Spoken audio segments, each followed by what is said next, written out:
এইবার যুবকরা শোনেন, ওয়াহুরুন আইন, এবং এগুলোর সাথে থাকবে টাগর চোখের হুর। টাগর চোখ মানে চোখগুলো হবে অত্যন্ত সাদা এবং বড় বড়, মনিগুলো হচ্ছে কালো কুচকুচে। আল্লাহ পাক তাদেরকে স্পেশালি সৃষ্টি করেছেন হুরুন আইন, যাদের কারো যদি পরনের আঁচলটার কোনা পৃথিবীতে নামিয়ে দেওয়া হতো, সারা পৃথিবী আলো আর সুগন্ধি দিয়ে ভরে যেত। আপনার স্ত্রী হবেন তারা ইনশাআল্লাহ, এবং আপনার স্ত্রীরাও যদি ভালো কাজ করেন, সৎ কাজ করেন, তাহলে স্বামী স্ত্রী দুজনেই জান্নাতে থাকতে পারবে ইনশাআল্লাহ।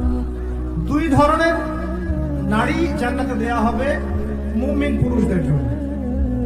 আপনার স্ত্রী এবং তার সৌন্দর্য অন্য হুরদের চেয়ে বেশি হবে অবশ্যই, এবং সবার বয়স হবে সেম এজ, 33 বছর, 30 থেকে 33। এখন যদি স্ত্রী একটু